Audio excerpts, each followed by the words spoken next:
12 सितंबर 2025 ग्वालियर की गलियां दोपहर का वक्त जब सूरज अपनी गर्मी से सबको झुलसा रहा था। रूप सिंह स्टेडियम के सामने की सड़क जहां रिक्शे की खटखट और हॉर्न का शोर रोज का किस्सा था, लेकिन आज तो हवा में एक अलग आवाज गूंजी। 5 गोलियों की। नंदिनी केवट 28 साल की तड़प रही थी और उसका खून सड़क को लाल कर रहा था। और उसका कातिल अरविंद परिहार, 33 साल का वो शख्स जो कभी ठेकेदार था, कभी प्यार में पागल और अब एक खूनी। लेकिन ये कहानी यहीं से शुरू नहीं होती। ये शुरू होती है 2022 की उस काली रात से, जब नंदिनी जेल से छूटी थी। एक रिक्शा ड्राइवर ने उसे सुना था, अब सब नया करूंगी। नंदिनी केवट, चेहरा ऐसा कि हर मर्द की नजर ठहर जाए। दतिया के कैरोना धार गांव की, जहां उसकी पहली शादी 10 साल पहले टूट चुकी थी। फिर एक के बाद एक 4 रिश्ते बनाए, लेकिन हर एक रिश्ते ने उसकी जिंदगी में एक नई आग लगाई। 2017 की वो काली रात जब उसने अपने बॉयफ्रेंड निमलेश सेन को अपने नए यार के साथ मिलकर बेरहमी से मौत के घाट उतार दिए। इस जुर्म के लिए उसे 4.5 साल जेल की सलाखों के पीछे सजा काटी और फिर 2022 में जेल से रिहा हुई। जब वो ग्वालियर लौट कर आई तो उसने ब्यूटी पार्लर खोली, जैसे खून से सने अतीत को वो लिपस्टिक और पाउडर से ढक देना चाहती हो। लेकिन उसका चेहरा वो हर नए रिश्ते में एक भयानक परछाई बनकर लौट आता था, जो पुरानी कहानी को चीख चीख कर याद दिलाता था। साल 2022 में तभी उसकी जिंदगी में आया अरविंद परिहार, ठेकेदार, 2 बच्चों का बाप। पहली बीवी सीमा के साथ 12 साल का रिश्ता, लेकिन नंदिनी, वो अरविंद की तीसरी या शायद चौथी शादी थी, कोई हिसाब नहीं रखता था। अरविंद और नंदिनी की मुलाकात ब्यूटी पार्लर में हुई। सोशल मीडिया पर कमेंट्स और मैसेज से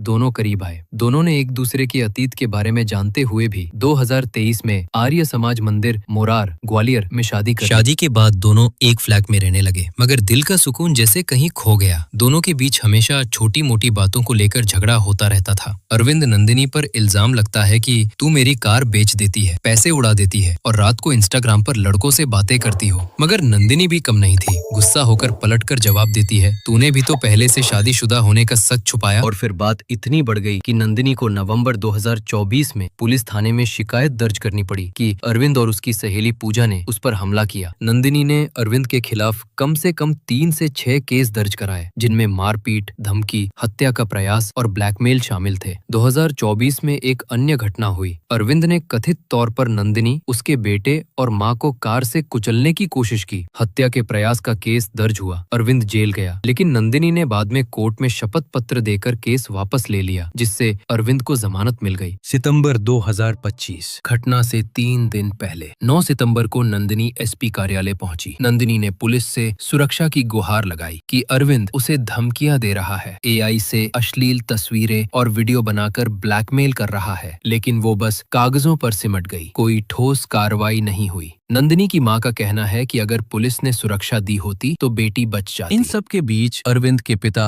राजेंद्र परिहार ने आरोप लगाया कि नंदिनी इंस्टाग्राम पर पुरुषों से बात करती थी और रात के लिए 5 से 10 हजार रुपए मांगती थी। फिर 8 सितंबर 2025 को नंदिनी का वो फेसबुक वीडियो जिसमें वो अपने जन्मदिन का केक काट रही थी, साथ में था उसका बॉयफ्रेंड अंकुश पाठक यानी कल्लू और एक दोस्त। पूरा हंसी मजाक, नाच गाना। वीडियो देखकर अरविंद का खून खोल उठा। उसे शक होने लगा, नंदिनी के 2 यार और न जाने कितने होंगे। 12 सितंबर की दोपहर नंदिनी एसपी ऑफिस से शिकायत कर लौट रही थी। ई रिक्शे में अंकुश और कल्लू उसके साथ थे। तभी एक दूसरा रिक्शा से अरविंद उसके पीछे पीछे आया। रूप सिंह स्टेडियम के पास रिक्शा रुकी। अरविंद बाहर निकला और अचानक से 315 बोर की देसी पिस्तौल से 5 गोलियां नंदिनी को दाग दी। 4 गोलियां नंदिनी के चेहरे, सीने और पेट में लगी और वो सड़क पर गिरी। नंदिनी तड़पती रही, पर अरविंद रुका नहीं। गोलियां चलाने के बाद अरविंद ने अरविंद ठाकुर नाम की फेसबुक आईडी से लाइव स्ट्रीमिंग चालू कर दी। पिस्तौल हाथ में लहराते हुए बोला, भाइयों, इस नंदिनी ने अपने बॉयफ्रेंड के कहने पर मुझ पर झूठा केस ठोक दिया। ये औरत बहुत झूठी है। कई लड़कों के साथ इसके चक्कर हैं। मेरा किसी से कोई झगड़ा नहीं है। लाइव में नंदिनी सड़क पर तड़प रही थी, लेकिन अरविंद को कोई पछतावा नहीं हुआ। आंखों देखी घटना पर चीख पुकार मच गई। पुलिस को खबर मिली तो सीएसपी नागेंद्र सिकरवार और उनकी टीम मौके पर पहुंची। अरविंद ने पुलिस पर भी पिस्तौल तानी। आधे घंटे के ड्रामे के बाद आंसू गैस और हल्के लाठीचार्ज से उसे पकड़ा गया। पिस्तौल जब्त कर ली गई। नंदिनी को जेएएच अस्पताल ले गए, लेकिन डॉक्टरों ने उसे